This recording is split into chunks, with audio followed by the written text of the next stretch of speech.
Hey there, and welcome to Kristie Takes the Community, your go-to space for motivation, inspiration, and education. I'm Kristie, and this podcast is all about lifting each other up, supporting small businesses, and creating a stronger, more connected community.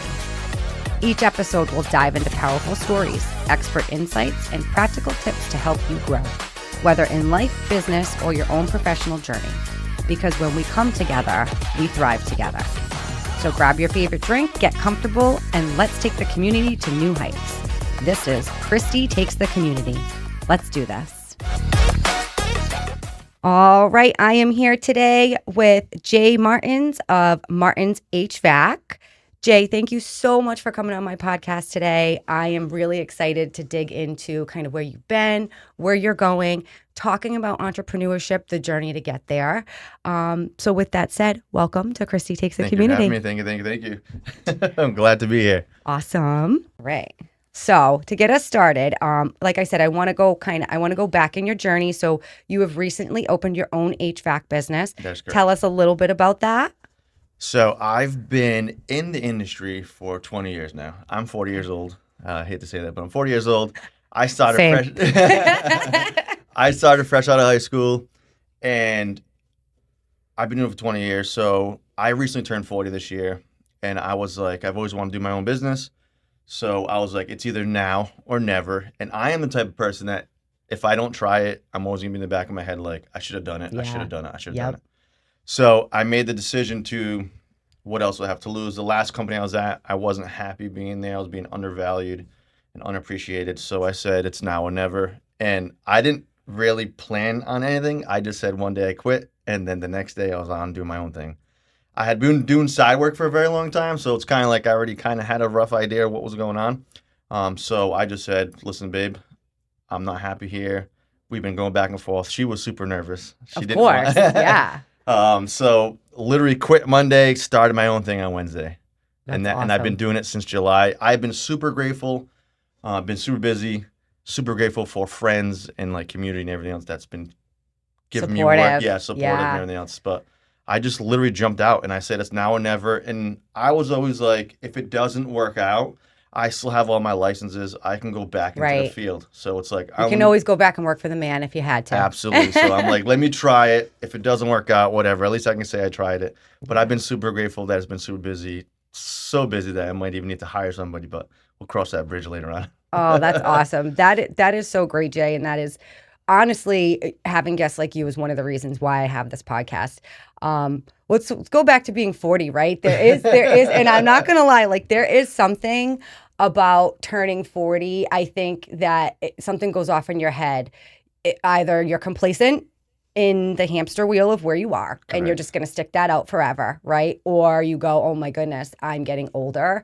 How many more years do I have to take on the world and do the things that I love? And that's really hard to decide as a husband, as a parent, having a mortgage, the feeling of, oh my goodness, now I don't have consistent income. Correct. And doing it on your own. And I can attest to that. I did the same thing. I worked in corporate America for about 17 years. I absolutely hated it. I wanted to rip my eyes out. And I took a leap of faith into real estate. And this is a commission-based job. I don't get paid until we're the first ones to work and the last ones to get paid. Correct. So that was really, really scary. But, at the time I did also have a supportive spouse. And I think that's really important too, chasing your dreams and happiness. And also like, what is the example we're showing our children when we do things like that? Correct. I'm also a dream chaser. I'm a Pisces, so I'm definitely a dream chaser. So Good. That's awesome. And I think that more people, especially I think in our age, need to be encouraged and inspired to go after the things they love.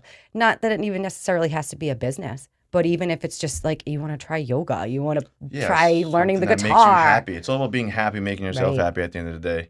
As long as you're happy as a person and you can say at least you tried it. Hey, if it doesn't work out, it doesn't work out. But at least you can say you tried it, especially if you're like a person like me. Like I'm always like, oh, I should have tried it. I should have done this. I highly suggest you try it. If it doesn't work out, it doesn't work out. I mean, it is what it is. You're old enough to get back into whatever you got to do. Absolutely. And being 40, like you said, either you're going to stay in the hamster wheel or you're going to 40 to me is like, all right, this is the time to do it because this is make or break, man. This is make or break. We're at 40. Because, they say like, 5 years to build like a successful business or whatever case may be, or whatever your adventure is at that point in time. So you're 40, like, all right, if it's going to be successful, I'll be 45. If not, that's still kind of a good age to kind of get back into the hamster wheel.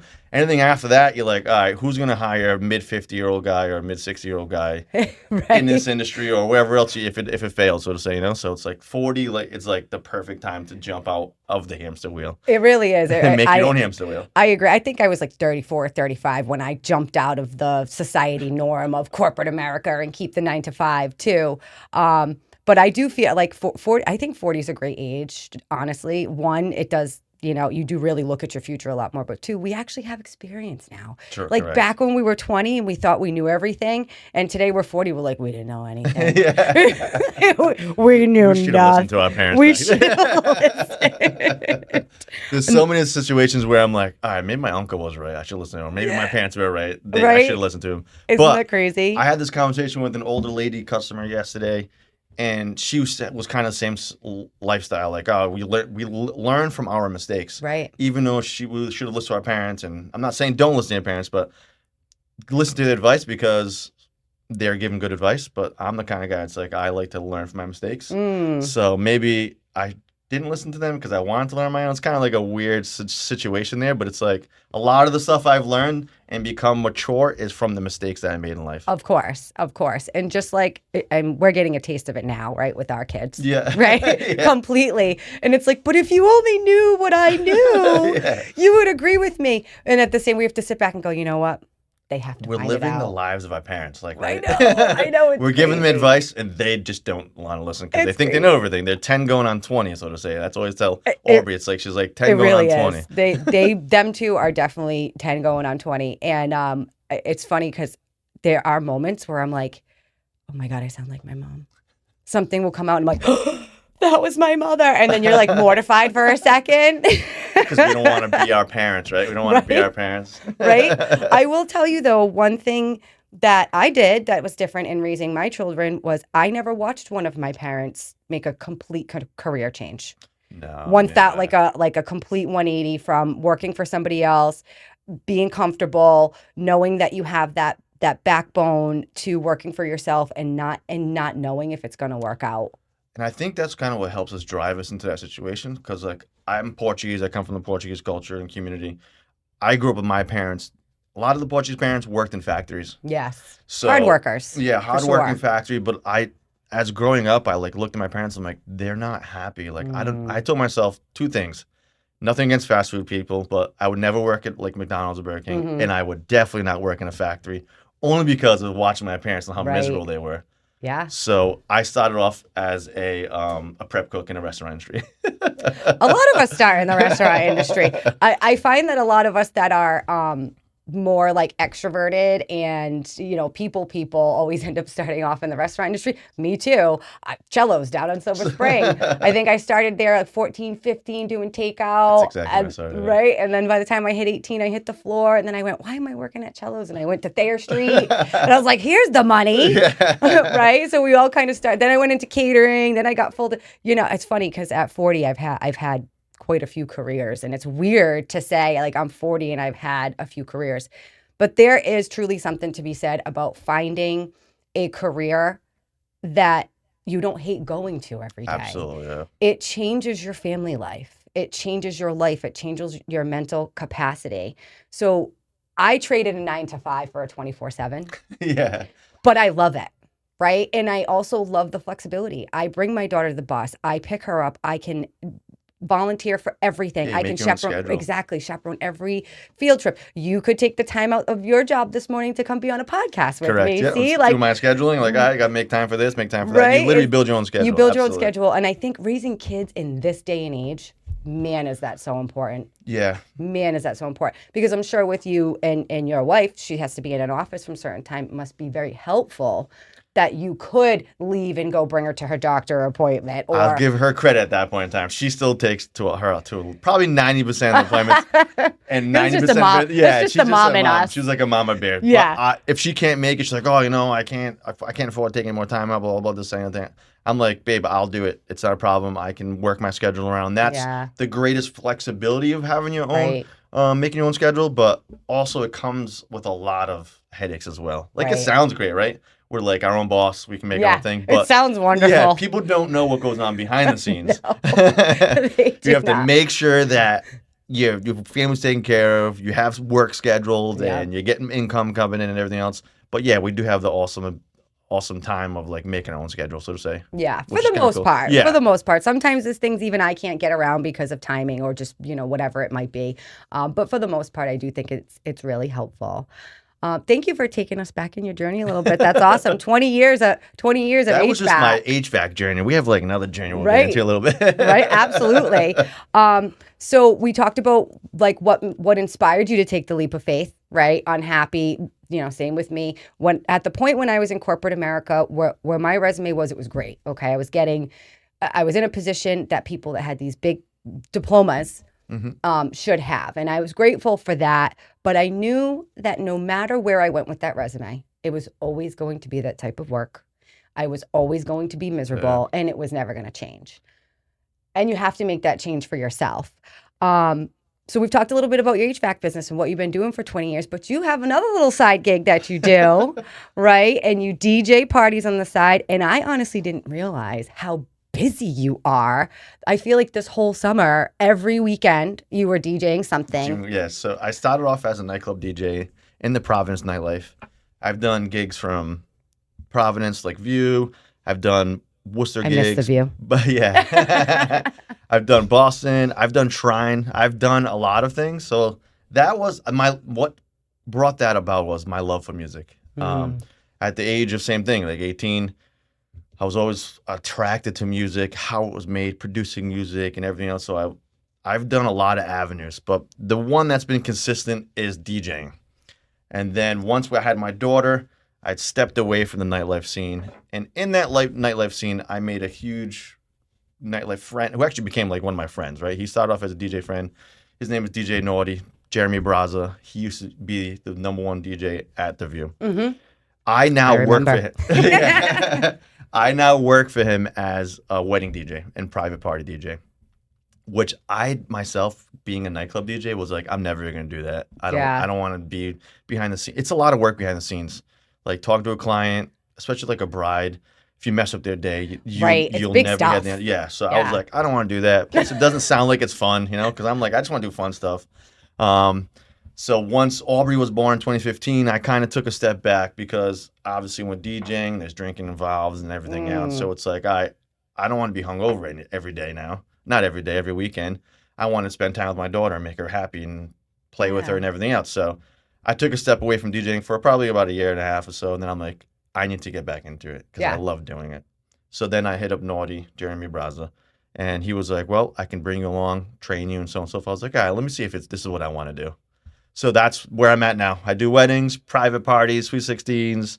I also do the official DJ for the Lincoln Lions as well on Sundays. Yes. I was going to get into that, which I think is so awesome. And that is that's part of bringing one of your passions into the community as an entrepreneur, right? You and I were blessed enough that we were able to sponsor our daughter's cheer team this season and make sure that they had the extra money to run the team. And then not only that, you were up in the booth at the home games, running the calls, playing the music, and my favorite lion roar, which I feel is underused. But since we're speaking about your other passion and your part-time DJ gig, why don't we go ahead and give Jeremy a plug here? So Jeremy Braza, DJ Naughty, the Dance Floor DJs. The Dance Floor DJs is the company's name. If you ever need any weddings, private parties, any type of events, special events, feel free to reach out to Jeremy and he'll be glad to take care of you. Awesome. Ask for me, Mixmaster J, actually. Tell them that Mixmaster J sent you so he can get credit. Correct. I know Jeremy a little bit, and I am familiar with dance floor DJs, and I think you guys do an amazing job. Thank you. Amazing job. So you heard that here, dance floor DJs, have like weddings, events, whatever. There's like 5 of us now, and we have like musicians too. So if you're looking for like a saxophone player, violinist, all that stuff. all those musicians, we have those as well. That's awesome. And that's just like a passion project on the side that you get to do for fun and make some money. Yes, absolutely. It's one thing I'll never let go, I don't think, even though I should let it go, but it's like one thing that I don't think I'll ever let go. Even if I don't do it publicly, I have my own recording studio in my basement that has like its own DJ setup and live streaming cameras, so maybe I'll just kind of do that and be like that hobo guy that never left the scene. That's awesome. There is nothing wrong with that. Listen, this is a new beginning. We're 40 now. Yeah. Okay. 40 is the new 20. Yeah. We've got our own businesses. We're taking life on. I feel like we changed that. Like when it was 30, 30 is the new 20. All right, now we're 40. 40 is the new 30. Right. So I'll be 40 in January because I've been calling myself 40 like all year because I feel it. 39. It's like 39 doesn't exist anymore. You go right from 38 to 40. Forget it. And then you go 40 to 50. There's nothing in between. Yeah, right? Nothing in between. They say those are the best years, though. So I'm happy to have a guest on here that's chasing their dreams along with me in this stage of life. We're raising kids. I mean, life is just crazy. It isn't what it used to be. No, absolutely not. It isn't what it used to be. Which is kind of crazy to think, because then we thought our parents worked really hard, right? Yeah. Growing up, you're like, wow, my parents always working hard, coming home, watching them still do everything that... I give wives and females total credit, because you guys, even though working a full day, you come home and you still manage to take care of the dishwasher, make dinner, wash laundry, this, that, and the other thing. So I give females a lot of credit for that. Thanks, Jay. We appreciate that. We appreciate that. So as like a husband and wife, I feel like the wives are like 90% of everything that happens in the household. So yeah, and I mean, that's one, because of how things were actually really not that long ago when you think about it. And then 2, we're moms, right? So we have that instinct of like the caregiver. Yeah, but you ever wondered like, how did my mom do all this? And I'm like sitting here pulling my hair out, going crazy. Yeah. It's like, how do they manage to do all this? And I'm struggling to fold clothes or do it, or get laundry done, or whatever the case may be. Well, it's that crazy word that they throw around, balance. And I like to throw around, there is no such thing. There is like what has to be focused on at that time, right? Yeah. And all we can do is do our best, and that always has to be enough. Yeah, especially running your own business. I'm running into that issue. Like, not issue, but like sometimes I catch myself saying yes to a lot of service calls. Yeah. And then I'm like, wait, I'm like promising all these people to get this stuff done, and then I'm working until 6, 7, 8 o'clock at night. It's like overbooking yourself. Yeah. It's like a wave up and down. Yeah. Then I correct myself, and then I like get back into it. It's just kind of like the balance. I need to figure out balancing, and I feel like that is a big part of running your own business as well. It is. Balance family life and business life. And I think in a trade business, I mean, in real estate, it's definitely, I am up and down all the time. Yeah. All the time. Some weeks I'm at home for 2 weeks cleaning like I was the last 2 weeks because it's December and, it's a little slower right now. And then there'll be a month where it's like I have 5 deals and I'm running around 24/7. And I've learned that, especially in real estate, in any trade, it's very hard. Like you're an HVAC service, right? So something goes wrong with someone's heating system in the middle of winter. It's like, can I push them out a week, or do I want to take care of my clients and get out there as soon as possible? And sometimes for you, that might mean taking an hour or 2 away from your family time. Yes. Working a little later. And that's kind of where, okay, we need to figure out the balance. I worked really late this week. Next week, I'm going to spend some extra time, or, we're going to go here. And I think that's, I think that you and Christina do a great job at that. Thank you. I think that's great. And that's where the balancing comes in, right? Right. Or making your own schedule. Right. Like, all right, week I can do this, blah, blah, blah. One thing I have learned in this industry for the past 20 years is when it comes to air conditioning, nobody is willing to wait a day. Yeah.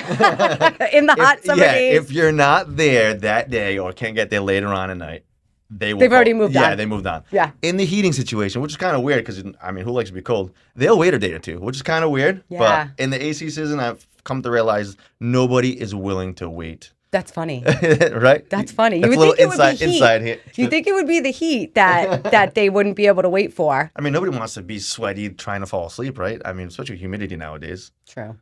I guess you could deal with the cold. Yeah, just throw on a couple extra layers or whatever the case may be, right? So that's why I think, that's what I'm telling myself. That's why I do that, but I don't know. Yeah, that's great. So we've already talked about it. Starting a business isn't easy. What were some of your biggest obstacles early on, say, this summer when you first opened and really went off on your own, and how did you push through them? I mean, I want to say was making sure the funds were there, right? So in the beginning, I'm sure like you'll hear this from a lot of people, you pay yourself peanuts. You don't pay yourself much. Right. It all goes back in the business. Yeah, because of the objective, especially like in my situation, because I didn't stop putting money aside. I just kind of jumped off to it from overnight, so to say. Was building the business account up a little bit so that way you can pay yourself what you used to get paid from like a regular 9 to 5. Ooh, that's a good one. So for me, it was paying myself peanuts in the beginning for a while, probably a month and a half. And now you get the pressure of are the bills, do we have enough money to pay bills? As long as the mortgage is paid, I think more like, long story short, it's money. Making sure you have money coming in and your stability is financial stability. Making sure you have a little reserve when you take off. Yeah, you got to make sacrifices. I mean, that's the word I was looking for, sacrifices. You got to sacrifice a little bit to give yourself more in the end. And I feel like that's with like everything in life, so to say. Of course. If you're willing to make sacrifices now, you'll be grateful later on in life. Right. You can enjoy those sacrifices that you made, so to say. That was really helpful for an entrepreneur, especially. So when things get tough, what keeps you driven and focused? My wife. I'm scared of her. that was the best answer ever. I'm just kidding. She's amazing. But no, it comes down to family. You want to make sure your family's taken care of. I'm a very family guy. I love my daughter to death. I love my wife, so I'm very family oriented. So I want to make sure that my family has a roof over their head. We have food on the table. I mean, ramen noodles is cool too, but you want to make sure your family's taken care of. Because I just come from a family driven. I'm all about family. So that's what pushes me through. I need to make sure my family's taken care of. And I'm the kind of guy, being like a hustler, driven entrepreneur, I'm going to make sure I can do everything in my power, working late, getting up early, just to make sure that is taken care of. Yeah. So that's to me, it's family. Yeah. Well, that's awesome. And the drive that I have to, what's the word I'm looking for? Yeah, and I gotta say, it shows. You were an amazing cheer dad this season. Rocking the hoodies and everything, mixing the roars in the background. Me too, right? Like being a mom and showing to me, it's like showing my daughter that you can do anything. Yeah, absolutely. You can just do anything you want to do. I literally changed my complete career when she was young. She's come with me. She's watched me. She sees my struggles. She sees me doing well. And now she sees me starting a podcast, which is something that I never knew was actually going to come true. I'll give you a little background story on how I got here to launch Kristie Takes the Community. Back in COVID, I went around to small businesses in Lincoln with a ring light stand and my iPhone and asked them if I could basically interview them about their business, how they came to be, the story behind it, the journey behind it. And then it was around the holidays and everything was closed and all these small businesses were having a really hard time and they were getting shut down. I said, well, I'm one little person on social media. Not that I have a huge following, but in real estate, I have a pretty good following of people that will spend money. What if I put our interviews on social media and just gave these small businesses a little plug, so at least even my community could go out and spend money with them and support them? And I did it, I think, with like 7 different businesses. I did the Saltitude in Lincoln, and it was just me and my Ring camera. And I did post them on social, and they loved it, and they thought it was great that I was doing this. Well, fast forward, I come to Here Realty. My awesome broker's like, hey, I have this podcast room that's for you guys that I'm building. And I'm like, well, like instantly my brain went, Kristie Takes the Community. Like I already had it. I was calling it Kristie Takes the Community. I had the premise behind it. Yep. Something I kind of did on my own. I said, I am bringing this to life now. Now I am bringing this to the people. So now we're on Spotify, we're on YouTube. And hopefully in the future I can get some sponsors, get myself on the Apple podcasts. Awesome.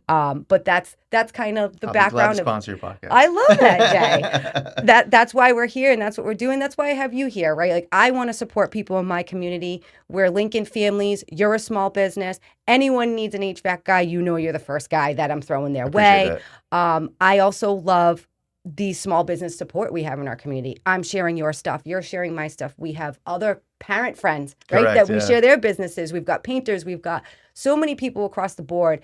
And I think it's really, really great to come together as a community and support one another in our businesses and in any journey, right? In our life Absolutely. journey, in our parenting and entrepreneurship. I'm sure there's things I could learn from you and that you could learn from me and vice versa with Absolutely. anyone else opening a business. So here we are. Kristie Takes the Community. All right. So what makes Martins HVAC different from other companies in the area? That's a good question. There's a lot of HVAC companies out there nowadays. To me, if you were to ask me that question, what you just did, I would have to say my knowledge over the years I've have and my drive to make a customer happy. So I'm the type of person that likes to go above and beyond. So say if I show up to a customer just for like a servicing, and there's certain things you do on servicing, and then some companies charge a little extra for another thing that needs to be done. I'll just do it. I'm already there. My tools are out. Yeah. I like to go above and beyond, and customers are grateful for that. Of course. And you're like, hey, I took care of this, even though this wasn't part of the plan, but it needed to be done, so I just did it for you. I'm not going to charge you. Yeah. It took me like an extra 5 minutes. So to me, going above and beyond, Yeah. or going that extra mile, The extra that a mile. lot of customers, or I should say a lot of companies don't do. Right. That's what I like to do. I love that. It's more that like personal approach and care of attention rather than just calling the big company who's going to throw out the guy that's been trained, who's probably miserable being there. Or they're just going to upsell you. And then upsell the crap out of you, not do the extra stuff. You can give that personal care and attention, and especially with having 20 years experience, Yep. you could probably get it done a little bit faster than some of the Absolutely. guys in the area too. I'm also like, if it can be fixed, fix it. Right. I'm not here to sell you something that you don't need. That's Yeah. another thing. Like, I'm here to, if it can be fixed, I'll fix it for you. Save Yeah. yourself thousands of dollars. Where some of the bigger companies, they'll come in and they'll be like, all right, it's so many years old, it's 20, 30 years old, it should be replaced. Yeah. Even though it still has tons of life in it, they just want to sell you something. Right. And I'm not that guy. And that's what I think would make me different from everybody else. I'm sure your customers appreciate that too. Absolutely. I know I would.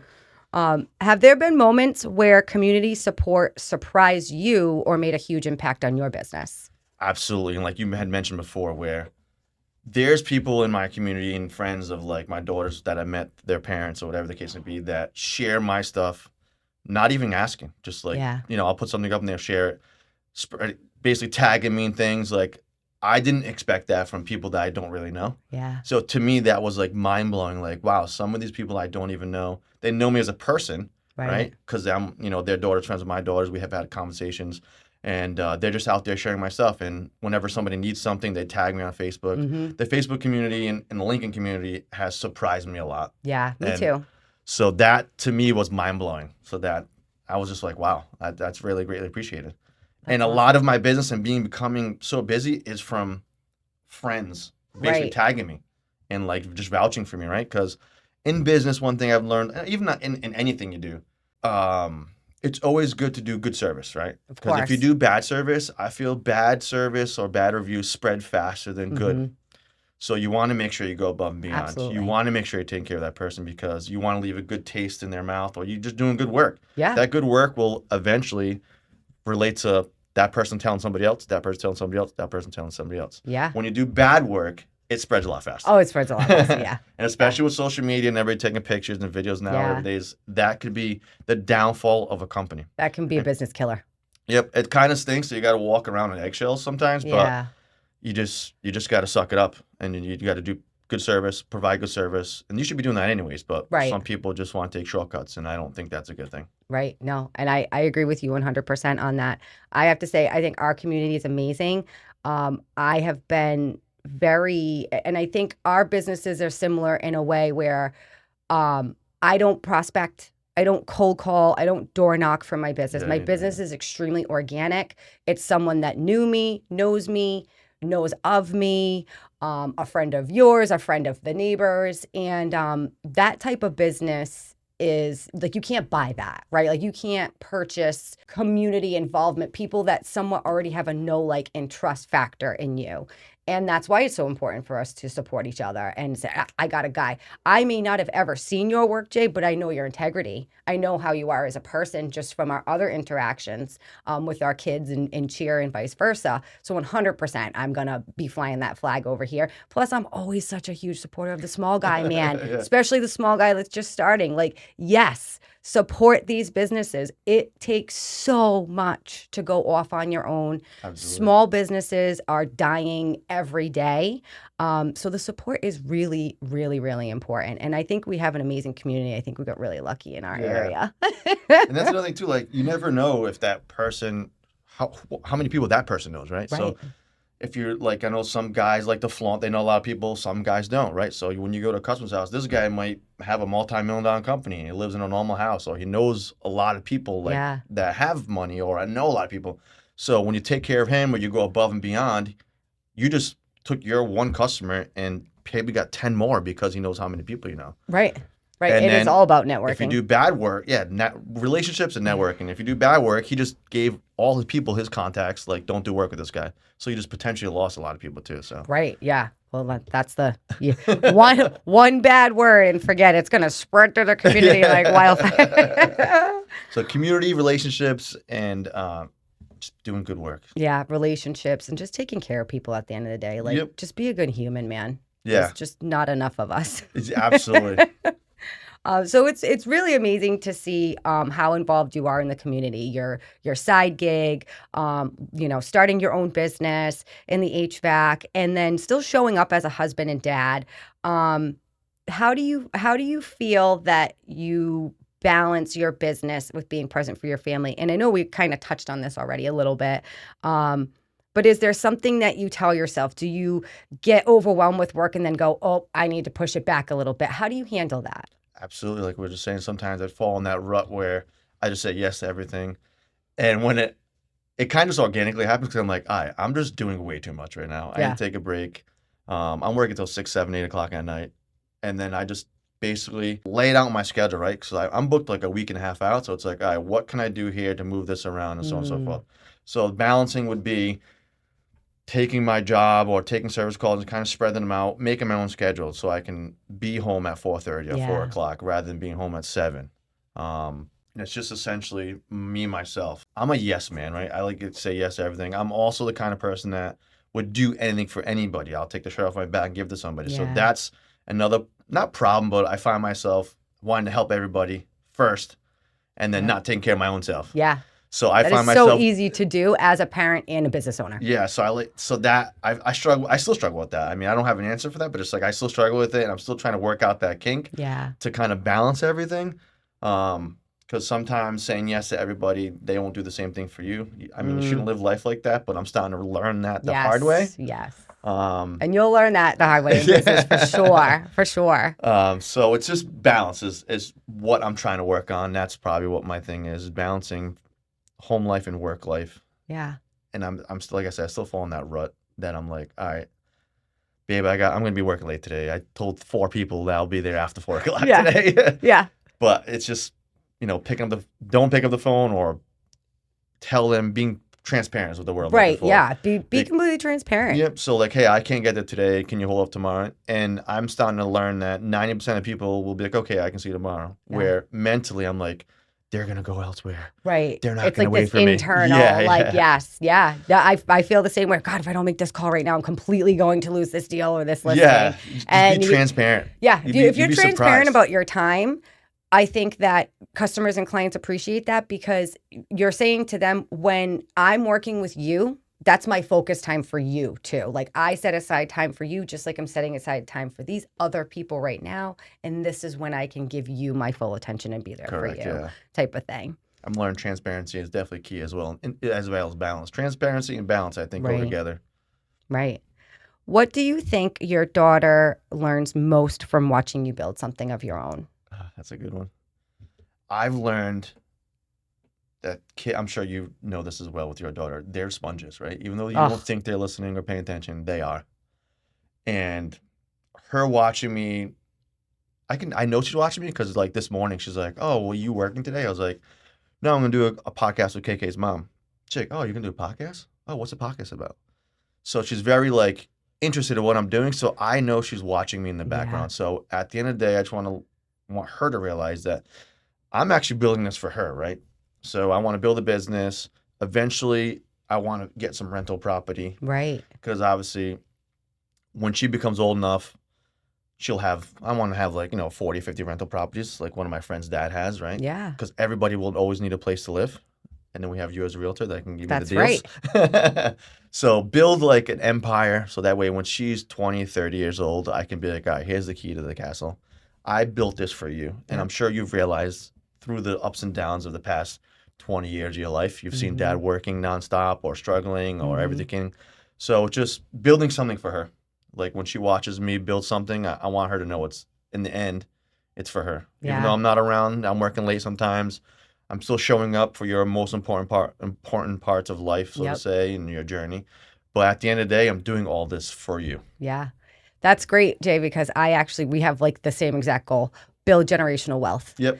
Build something that they can. And I tell, it's funny when people ask me, like, is it a good time to buy? Is it a good time to sell? And it's like the most cringing question to someone who has been in the industry for a long time because it's extremely situational.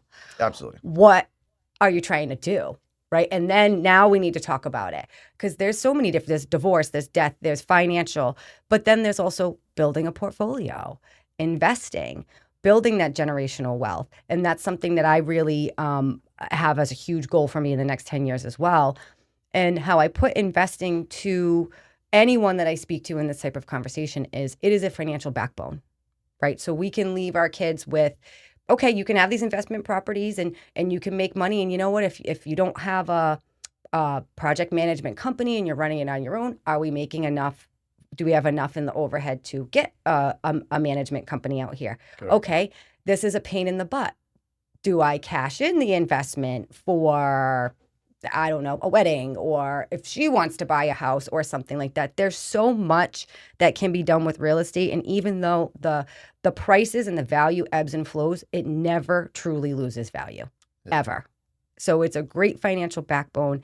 And that's so cool that we have that same goal and building that generational wealth and understanding what that means for the future for our children, because we have no idea the world they're going into. Correct. Right. I mean, I thank goodness my dad's been putting money away since she was born for college, because I'm like, oh my God, if she wants to go here, if she wants to go, what am I going to do? I really need to start selling some more houses, and I think having that mindset and then to your point, like when they're 40 years old and have that, and then they're going to understand. It'd be appreciated, why we did what we did. Oh, that's what mom was doing. Oh, that. And really funny, I told K2 this morning because I got dressed up. She, what are you dressed for today, Mom? I said, I'm going to record 2 podcasts today. Who do you have on the podcast? I love that she's curious. Yeah. She's interested. And I think she's interested because it's a newer age thing.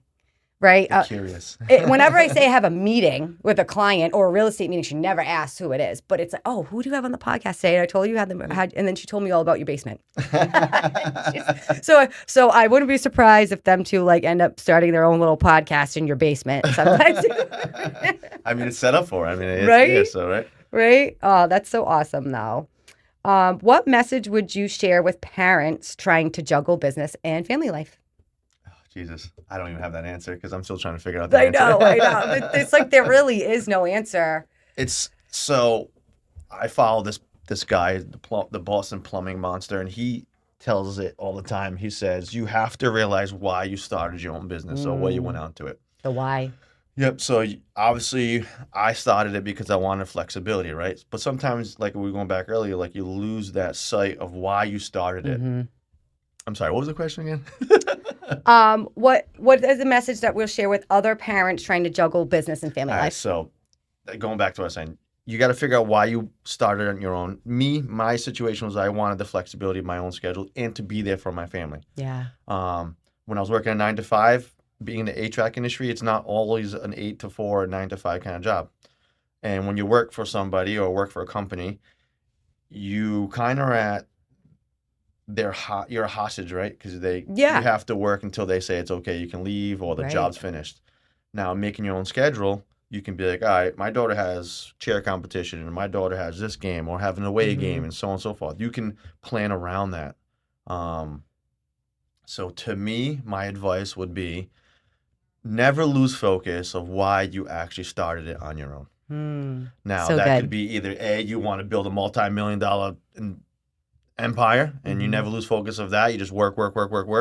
Or if you're building it for something else and focus on whatever you started for. That's what my advice would be. That's great advice. I think that's great advice, Jay. Thank you.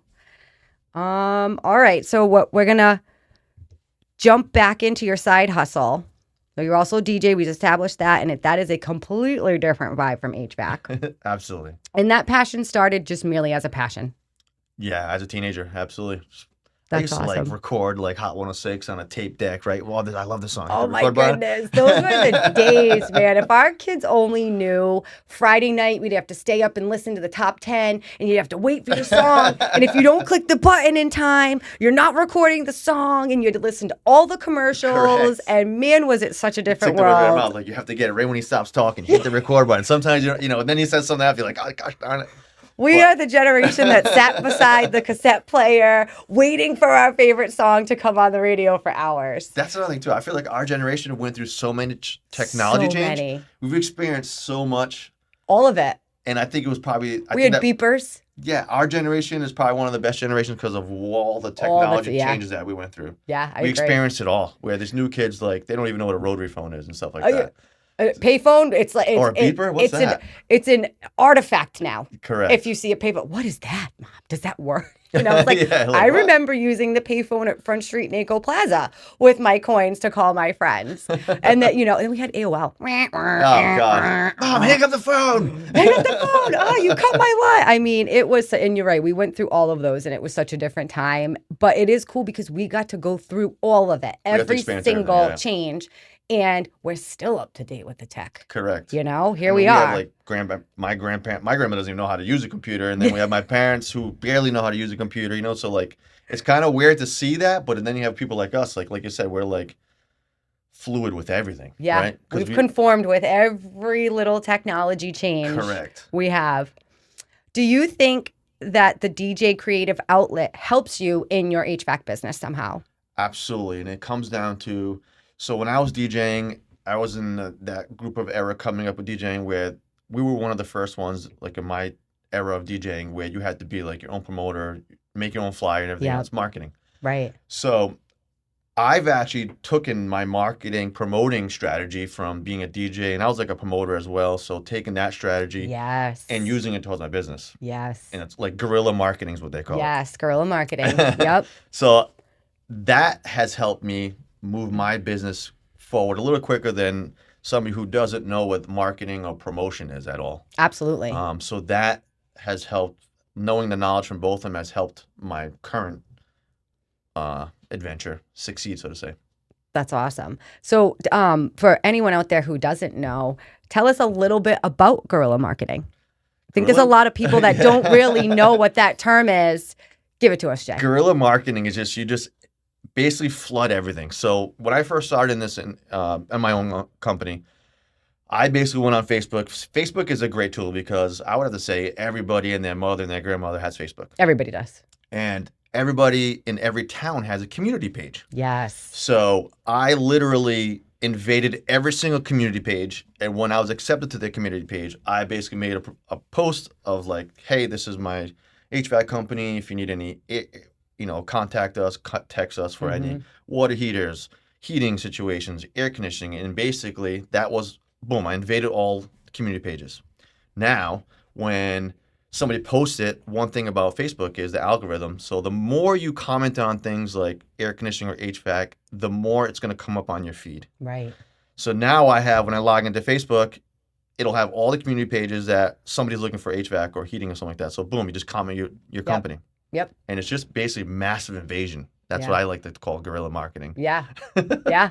Back in the day with promoting, we were handing out flyers, putting flyers on people's cars. So that was guerrilla marketing, or going outside, clubs and handing out flyers. Just basically try to throw it in everybody's face so everybody sees it. Yep. That's guerrilla marketing to me. Yep, absolutely. And we have a free platform to do so.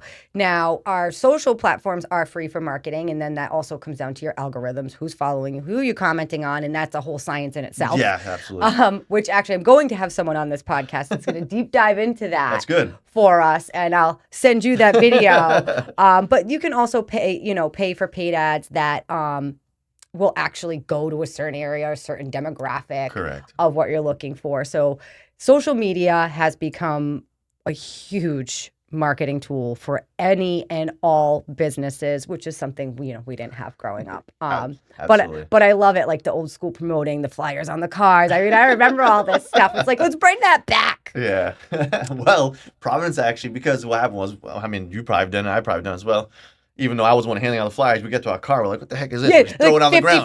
Throw them off on the, driving down the highway with them flipping in the air. So Providence actually made a law, like, you actually get fined for that, and that's why it stopped. Oh, wow. I didn't know that. Yeah, so years back, if you were caught doing it, you would get heavily fined. So that's why people no longer do it anymore, because you're littering at that point in time. That makes a when lot people of sense. take it up, you go through the city, to be flyers everywhere on the ground, it just becomes litter. So that's why that stopped, believe it or not.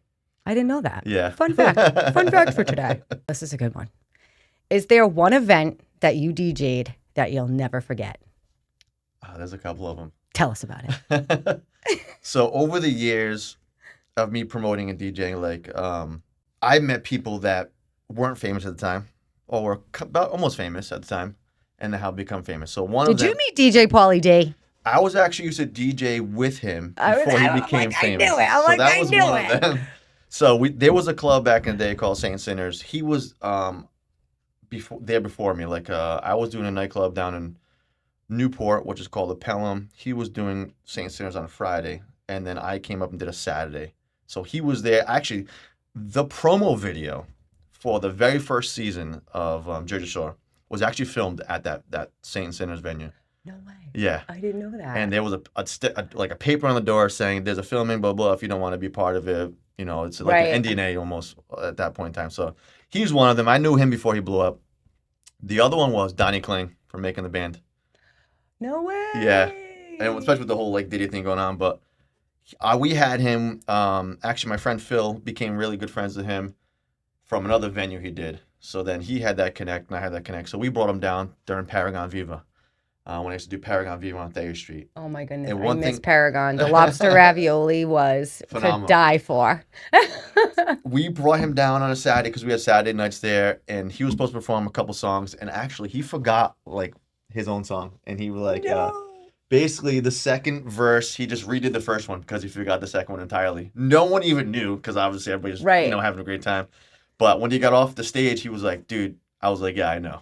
He's like, I don't know. I just blanked out. I don't know what's going on. I just blanked out. I was like, whatever. Nobody even knew. They were just here because you're a good-looking kid. And mostly girls here. They don't care what you're singing. Right. Oh, my goodness. That's awesome. And then there was another one that a lot of people might not know, but I also had this DJ that became super famous on Master of the Mix. And now he's like a producer and everything else. We had him for a gig as well. And that was through my friend Justin, DJ Lord Fresh. So I had That's three awesome. of them. That's awesome. I met a few famous people, but you would never know because they're not super, super duper famous. The only one's Paul A.D., which became super famous. Yeah. Yeah. He is definitely super famous. I'm definitely guilty of, Jersey Shore season 1 all the way through and following that because they're like our age. Yeah. Most of them. Pauly D's actually older than us. Yeah. I think he's like 5 or 6 years older. But that's really cool that you had those experiences. Yeah, unforgettable for sure. That's awesome. So community support, as we've spoke about, is a big theme of this podcast. And we kind of did already ask this about how the community has shown up for Martins HVAC kind of in, the community support and things like that. So my question is, how do you give back or hope to give back to the community through your business? Me, myself, like I said, I'm the kind of guy that likes to help everybody before I help myself. So I like to sponsor a lot of things. Yeah. So I sponsor the football cheerleading team. Yes. I just put out a sponsor for Mount St. Charles baseball team as well. Oh, awesome. Even though they're not in my direct community, but it's part of the Rhode Island community. Exactly. Yeah. Also, I just put out promotion, a sponsorship for, I think it's called Triggs, basically golf scorecards. Oh, okay. So you'll see my advertisement or sponsorship on the North Kingston Golf Country Club and also North Providence, Lisquizit. I want to say. That's awesome. So just giving back to the community by sponsorships or trying to help out as much as I can. I also do, on the DJing side of things, I tell myself I do 3 like fundraisers a year that I don't charge anything. Okay. So depending on what kind of, not depending, but any type of fundraiser, nonprofit, whatever the case may be, if they need a DJ, I do at least 3 of them a season. So that's awesome. that's how I like to give back as well too. That's a great way to give back. That's an awesome way to get DJ can be very expensive, so especially for an event that's, a fundraiser and stuff like that. That's really awesome. And then like going back to marketing, right? Some guys won't do stuff for free. Part of guerrilla marketing. Yeah, some guys won't do stuff for free, but I don't have a problem doing something for free if it's for a good cause. Right. And you don't know who you're going to meet there. Exactly. You don't know who's going to be there. You don't know, a little bit goes a long ways. It does. So put your pride aside sometimes and just do something for free. Yeah. I love that. That's awesome, Jay. We're going to have to come up with something that we can do together for the community. I'm totally down for that. Get our names out there. Small businesses help build strong communities. Absolutely. So, and what? I also feel like, I know you mentioned like, what you mentioned earlier about small communities is like, I feel like a lot more small businesses are coming up because nobody wants to deal with big businesses. Yeah. I do feel like that's something There's like a surge kind of coming. And nobody wants to be overly priced or pay overly things. And let's face it, I mean, nowadays everything's expensive. So they go with the smaller people because they want to not pay high prices or deal with the big shark in the oceans. Yeah. I agree with that. And I think that like the overhead and the inflation in general for the larger companies shows, but like you said, you're so hands-on because you're not this big, huge corporate company, and you can give your clients a certain feeling of comfortability and attention that the bigger guys can't, that are just training these guys to come out. And I am seeing a lot of that. Me personally, as a homeowner, a 40-year-old woman, I rather use the small guy. Yeah. Yes, pricing, but one, I feel the communication is better. You get a real person, you feel, rather than a trained robot-y. There's not like different channels just to get a hold of somebody. Exactly. I got to call a lot, and wait for this. And it's all those things matter because let's face it, like time is money. Like, time is just not on our side, especially as business owners, parents, all of it. So to me, I always want to go to the smaller guy. I want to support, but I like the direct attention. I like the customer service a lot better. And I really hope that does continue because we need to bring small businesses back. We need to stop this big, huge corporate inflation that everyone can't afford. I think it's really important. And I think I agree with you on that, which is wonderful about our community. Absolutely. Now, what advice would you have for someone thinking about starting on their own in any business? Just do it. Yes. Like I said, in a situation like mine, like, I had my health benefits with my wife. I didn't really have much overhead to like, just do it. I mean, there's some career paths that you can't just, up and leave. But in my career path, if it doesn't work out, I could just go back because I have licenses. So my advice, 2 things would be, especially to the young guys. One thing that I didn't do, and I was just being stubborn because I was a young hothead, so to say. If you decide to go on this career path, whether it's HVAC, plumbing, electricity, whatever the case may be, find a job or a company that's going to invest in you. And when I say invest in you, what I mean is put you in an apprenticeship program. Depending on what level license you're going for, it could take 2 years of schooling and 3 years of like on the field, on the job. Experience. So within 5 years, you'll be a master. Master plumber, master electrician, master HVAC person. I'm 40. I just got it done a few years ago. Right. I started when I was 18, 19. Now, I keep telling myself if I would have just done that back then, I would have been already mastered for a very long time. So my past job that I worked at, I had an apprentice below me, and he was literally fresh out of high school. And I said, his name was Tyler. I said, Tyler, the one thing I can give you for advice is you can either listen to me or not, but just stick with it. Get your licenses. I mean, it's 5 years. Yeah. 5 years goes like this. Yeah, it does. As much as nobody believes it, it literally is a blink of an eye. In 5 years, you'll be a master technician. Yeah. Where it took me 15 to 18 years to realize that. Right. Also, my struggle was back in the day. the industry wasn't as popular as now. So it was hard to find somebody to invest because they had a lot of what we call old timers in this industry. They didn't want to invest in young guys because they were afraid of losing them. Like, oh, they're going to get the license and leave. You shouldn't think like that. Absolutely not. Because at the end of the day, you're investing in that person. Yeah, he may leave, but your end goal or your vision is to make him better so it makes you as a whole better or your company better. So, all right, if he leaves, he leaves. It is what it is. But you want to make sure that doesn't happen. Take care of him.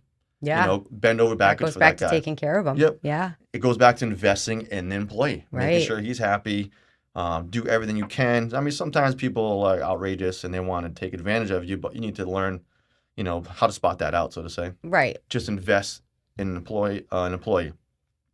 My advice, like I said, invest in an employee, find someone that's going to invest in you and go the distance. So basically, whatever area it is, whatever trade it is, whatever subject it is, find a good mentor. Correct. Find someone that's willing to take you on and teach you. And I'm so grateful. In my corporate career jobs, I always had a very strong woman boss or manager in some very tough fields. In the last career I was in, I was a senior buyer for a display manufacturing company. For 7 years, I worked directly for the director of manufacturing, which there was no job above that in the company. There was no, and I certainly did not want to be the director of manufacturing, seeing what this woman dealt with in a man's world. You got to remember, this is manufacturing too. So a woman with a high position in a man's world, she's going to be really strong and tough. And that woman, Carolyn, I'll give her a shout out. Love her to death still to this day. It was such a great mentor to me, because she showed me what it's like to be in a man's industry and hey, this is how we have to be as women to be tough and to have these positions. And I don't know if all of the managers I've ever had in my careers realize what a big impact they had on me as far as mentorship and getting me to where I am today in running my own business. Had I have not experienced those things or had those people as mentors or being hard on me and expecting the best all the time, I might not be where I am right now. Correct. It's like going back to our children. We're a sponge from mentors, just like our Exactly. children are being a sponge for us. So it's kind of it's like the circle of life almost. It is. Circle of business, so to say. It is, And absolutely. if you have a good mentor, you go further in that industry, whatever Yeah. industry you choose. If you have a bad mentor, you're not going to really go anywhere. Right. And in being a mentor yourself too, I think I mentored agents. I had opened my own office last year and I was mentoring a ton of agents. And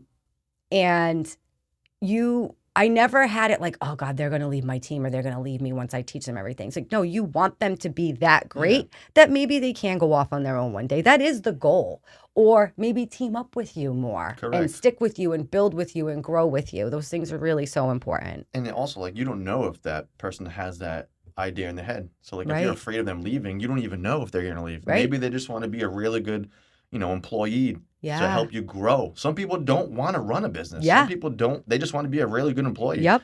So if you think like that, you're already putting, don't read a book by its cover. Is that what they say? Yeah. Don't be that person, right? So, Right. and if you are that person, ask them, hey, if I invest in you, just tell me honestly, you're going to leave. Yeah. You know what I'm saying? That's Maybe it. this isn't for us, or whatever the case may be. Being transparent. Going back to being transparency. So Absolutely. All right. So we're going to have a little bit of fun. I'm going to give you a couple quick rapid fire questions. All right. Okay. Coffee or energy drink while working? Red Bull. Favorite song to DJ? Oh, that's tough. I would say genre, hip hop, R&B. I don't have a specific song. All right. But hip hop, R&B, give us some artists because that's pretty broad. Are we talking Biggie? Are we who? What are we? I'm a 90s, 2000 hip hop kind All of right. guy, so I'll go with the Biggie and I hate to say this, but the bad boy era of music, that kind of music. I know. Isn't it sad that we feel bad about saying that? Yeah. But that was the good rap Yeah. music. That's when we could understand the lyrics, when it made sense. It's I don't even know what's on the radio now. And R&B, there was great R&B. They don't even have good R&B. I don't even think there's any R&B What music about the out there. Fugees? Oh, great era, yeah. We had some great music. Yeah. I feel bad for our children Absolutely. and what they're putting out there. I listen right to some of the stuff my daughter listens to when she's showering. Oh. It's what is this? Doesn't it hurt in your head? I'm like, shut this off. What is it? Oh my goodness. What are they even saying? It is so, and then it makes me feel so old too I'm at the same time. Laurie, Alexa, next. Yeah, right? Alexa, parental controls. Morning person or night owl? I used to be a night owl, but being a business owner now, I'm a little bit of both. Yeah. So I'll find myself waking up before the alarm clock goes off because my brain just never stops. But then I like to work late or go out socially and be out until 12, 1 o'clock in the morning. Yeah. So a little bit of both, depending on what the situation is. Okay. Biggest pet peeve in HVAC work? Common sense. People don't have common sense sometimes. I second that. One word to describe your work ethic. That's tough because I'm not a person that likes to talk about myself. Above and beyond, amazing. I don't know. I think you nailed it earlier. You're authentic, transparent, and actually care. I think that's a big difference because we can call ourselves small businesses all day. But until you see how the care and attention that we're giving our clients and customers, being transparent, not pushing things that don't need, right? That all Correct, comes yeah. like that comes with Integrity, yeah. right, integrity, loyalty, trust, and just down to like just being a good person, which unfortunately there's a lot of people out there that don't have I'm the kind same of person, outlook. when it comes to business. Like, I think as I'm a business homeowner as well. I also have a daughter, so whenever I'm working on something, I have that mentality. Like, I know how everything is expensive, so I try not to make things expensive. I try to make things affordable because I know what it's like to live and own a home and everything else. So Absolutely. If you could leave our listeners with one message about chasing dreams, what would it be? don't be afraid. Yeah, just do it. Just do it. Just do it. There's never. And if you're like me, who's a part of the person like, oh, I should have done it. Especially if you're that person. Yeah, you'll beat yourself up. Yeah, just do it. I agree. It doesn't hurt to I try. agree. One thing I learned from a gentleman that I've looked up to, Mr. Ed Brady, Great guy. you're going to fail. Everybody fails, but Yeah. it's how you pick yourself back up. That's right. And failure is just learning from mistakes, like we've been doing our whole entire lives, especially right. teenagers. You learn from mistakes, which is called failure now. You learn from your failures, and you just, how am I going to do it better? Or how do I pick myself up in this? And just don't be afraid to chase your dreams, especially if you're a dream chaser like me. That's right. I love that. You have to just do it. There's never going to be a right time. You are never going to feel ready. It is always going to be scary, and that's part of the journey. Absolutely. And I agree with you. I rather have said I did it. I tried it, just like opening my own office and training and mentoring, and then realizing this wasn't for me. I did it, though. Yeah. I know how to do it. I did it. I realized that this season of my life, it didn't work.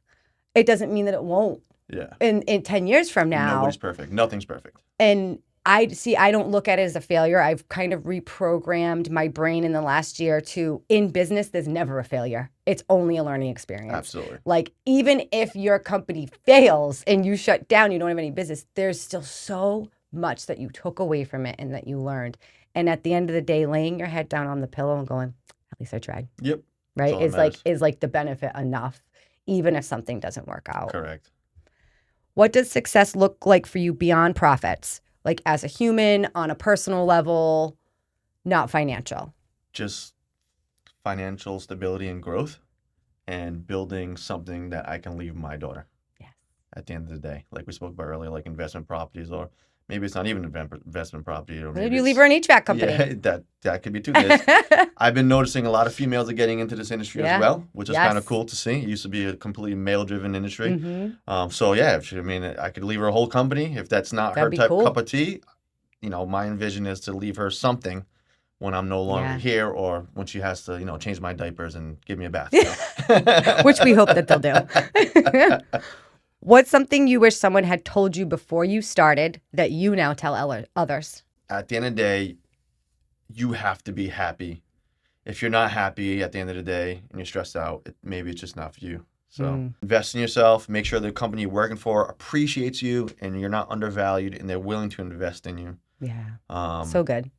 That's just my personal outtake of being in the industry. And that's kind of what made me go out on my own. I was undervalued, underappreciated.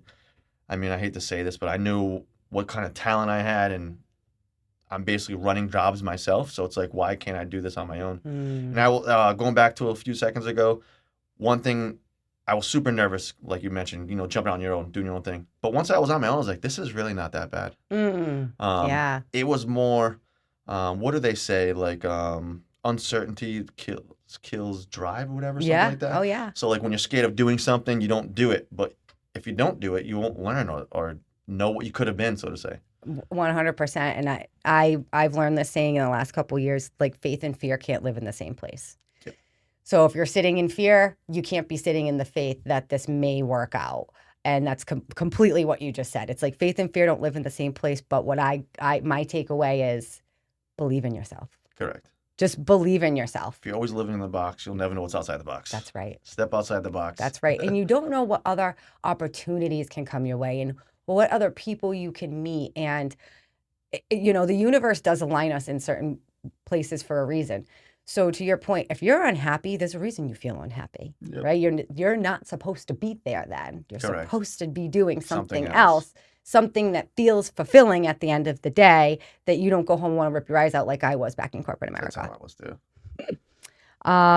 What is the next big goal that you're manifesting for Martins HVAC and your future as a whole? Where do you see Martins HVAC going? Would you like to expand this company at some point? So that was always right off the rip of that. I do want to have expansion, not major expansion. I used to work for a company named T. Gomes Heating and Cooling, and his model is kind of like, you know, what I want to do. Eventually I want to have, which I'm already putting aside to build a bank account and financial stability, to hire another person, right? Nice. So come summertime next year where AC is crazy, I want to at least have another guy. And eventually maybe have me plus 3 guys. So a total of 4 guys total. And I think that's as far as I want to go. That's awesome. You want to keep it a nice, small knit. Yep.